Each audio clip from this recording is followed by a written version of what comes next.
It's been a day of extraordinary scenes in Melbourne. Police say at its peak, close to 2,000 angry protesters took to the streets. The mob marched for hours over the course of the day, chanting anti-vaccination slogans and even taking over the Westgate Bridge for a time. The chaos follows a government decision to shut down the state's construction sector for 2 weeks amid concerns about non-compliance with COVID rules. Jessica Longbottom begins our coverage. Anger on the streets of Melbourne, with Victoria Police pushed to its limits.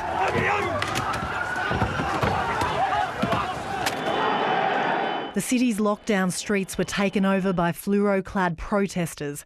Overnight, the government announced a 2-week construction shutdown because of repeated COVID breaches. Emotions spilt over. Bystanders were simply caught off guard. I just jumped in my truck, just trying to get away from everything, and they just sort of started jumping in the back of the truck. Tensions had been building from early morning as a couple of hundred people gathered outside the CFMEU offices in the CBD.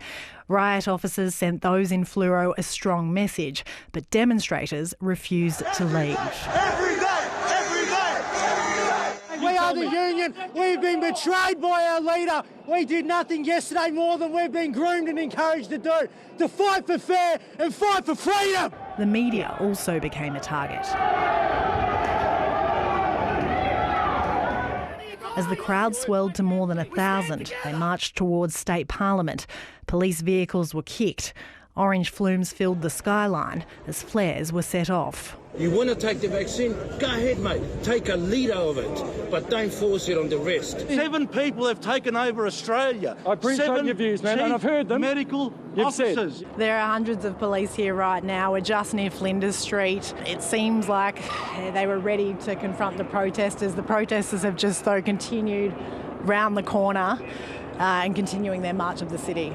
Straight down Flinders Street to the Westgate Freeway, bringing traffic to a standstill.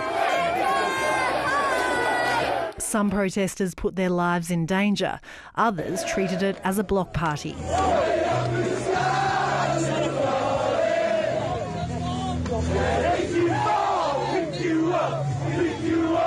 Police tried to get one step ahead of the protesters, but continued to struggle. No one should come to work and be suffered injuries at the expense of people who claim to be protesting for freedom. A long evening ahead for a city on edge. Jessica Longbottom, ABC News, Melbourne. Well, Christian Silver has been covering today's events. Christian, what's the latest? Good evening, Susie. Well, a short time ago, there were a large number of police outside the CFMEU offices in the city, including riot squad officers, and police are obviously keen to avoid a repeat of what we saw yesterday when rioters pelted that building with cans and rocks. About 90 minutes ago, Chief Commissioner Shane Patton fronted the cameras, and he said that police had made 44 arrests, but vowed that that number would increase and police would track down many of the protesters involved today. And as you saw in Jess's story, police cars were damaged and there was other damage through the city today. Now, we didn't see the Premier Daniel Andrews front the media. However, a short time ago, he did release a statement condemning the violence that we've seen on Melbourne streets over the last couple of days. And despite what we have seen, he's reiterated the call for Victorians to go and get vaccinated. Susie? Christian Silver, thank you. Trade unions and the labour movement itself are trying to distance themselves from the demonstrations. Union leaders say right-wing extremists have hijacked the protests. But while they've condemned the violence, many, including the Coalition, are still opposed to mandatory vaccination in the construction sector. State political reporter Richard Willingham has the details. Some of the anger playing out on Melbourne streets are the direct result of mandatory vaccination for construction workers. But there's also a broader anti-vax and anti-lockdown agenda. There is a network of hard-right man-baby Nazis, just people who just want to cause trouble, these man-babies. They want to complain about the vaccination. Some of the protesters are construction workers, but many are not. And thanks to these morons, 300,000 Victorians are sitting at home for at least the next couple of weeks. Could drag out even longer, and it's just tragic. The state government denies the construction closure is a direct reaction to yesterday's violent scenes. Rather, it's due to growing non-compliance in the sector. Sasha Lozanowski runs his own construction firm and condemns the violence. But while he and his staff are vaxxed, he does not support mandates. It's being used more as a punishment rather than a safety measure. So no, I don't think it's fair. 337 cases in this outbreak are linked to construction, with workers scattered across the state. But in the same way that you don't wear a hard hat on your elbow, you wear it on your head. Masks on chins were not doing the job in construction, and transmission was occurring. We cannot simply go back to the way things were being conducted. The construction sector is warning of potentially billions of dollars of losses, but acknowledges a recent safety blitz of thousands of sites found only 50% compliance. We've seen some issues with compliance, and they've rightly been identified by WorkSafe in the compliance blitz. And businesses really need to get real now. We need to get our COVID safety up to scratch.